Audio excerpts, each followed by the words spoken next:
கல்லாலின் புடையமர்ந்து நான் மறையாரங்க முதல் கற்ற கேள்வி வல்லார்கள் நால்வருக்கும் வாக்கிருந்த பூரணமாய் மலை கப்பாலாய் எல்லாமாய் அல்லதுமாய் இருந்ததனை இருந்தபடி இருந்து காட்டி சொல்லாமல் சொன்னவனை நினையாமல் நினைந்து பவத்தொடக்கை வெல்வாங்கோ. இது அருணகிரிநாதருடைய பாடல். அதுல அவர் முருகனை கேட்டது, அதாவது எந்த வடிவத்தில் குருவாய் நீ வரணும்னு சொன்னார். இப்ப எல்லோருடைய வாழ்க்கையிலையும் பிரதானமா இருக்கக்கூடியது தாய் தகப்பன். அதற்கு நிகரான ஒன்று குரு.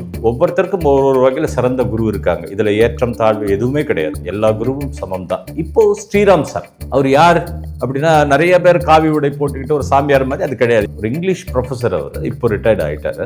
அவர் எப்படி அப்படின்னாங்க, பை பர்த் வந்து என்லைட்டட் பர்சன். அவர் மிகப்பெரிய ஒரு மகான். அவர் அன்கம்பேரபிளான ஒரு பர்சன், ஸ்டில் லிவிங். அவர் பிரதானமா அவர் எடுத்துக்கிற ஒரு வாசகம், what ever happen to you don't react, respond என்ற வார்த்தை. இதுதான் அவரோட தாரக மந்திரம். அதுக்கு என்ன பொருள்னா, ரியாக்ட்ன்றது இம்மீடியட்டா ஸ்பான்டேனியஸ். நம்ம ஒருத்தர் ஒரு சொல்லிட்டாங்கன்னா நம்ம அதுக்கு பதில் சொல்லணும். ஏன்னா எல்லாருக்கும் என்னன்னா, அவனை மிஞ்சி நம்ம அறிவை காமிக்கணும், ஏதோ ஒரு வகையில சொல்லிடணும். அது கூடாதுன்ற ரெஸ்பாண்ட்ன்றது பொறுப்பேற்றுக்கிட்டு தீர்வு சொல்றது தான். இப்போ ஸ்ரீராம் சார் பத்தி எத்தனையோ விஷயங்கள் இருக்கு. அதுல ஒரு சம்பவம், ஸ்ரீராம் சாருடைய நெருங்கிய நண்பர் ஸ்ரீனிவாஸ் ஒருத்தர் இருக்காருங்க. அவருடைய மகனுக்கு திருமணம் நடக்குது.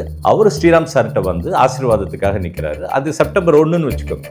அந்த 1ஆம் தேதி அப்ப என்ன பண்றாரு ஸ்ரீராம் சார், உள்ள போயிட்டு ஒரு பார்சல் கொண்டு வந்து அவர்கிட்ட கொடுக்குறாரு. கொடுத்துட்டு 7ஆம் தேதி கல்யாணம், நான் வந்து செகண்ட் அப்ராட் போறேன், அமெரிக்கா போறேன், என்னோட வாழ்த்துக்கள், அதனாலதான் முன்கூட்டியே கொடுத்துட்டேன்னு இதை கொடுத்துட்டாங்க. இதுல என்ன விசேஷம்னா, அந்த கல்யாணம் நடந்தது சிறப்பா, எல்லாமே முடிஞ்சது.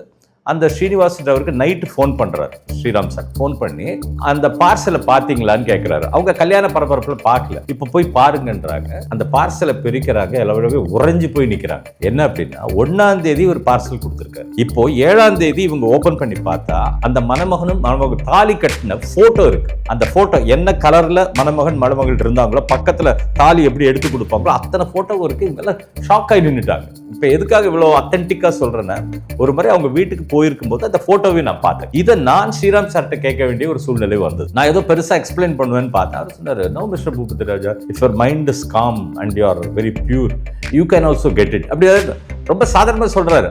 அந்த காஸ்மிக் ஆல்பம்னு ஒண்ணு இருக்கு. உன்னோட மனநிலையை நீ சுத்தப்படுத்தி சரியாக இருந்தால் உன்னாலையும் பெற முடியும்னு சொன்னார்.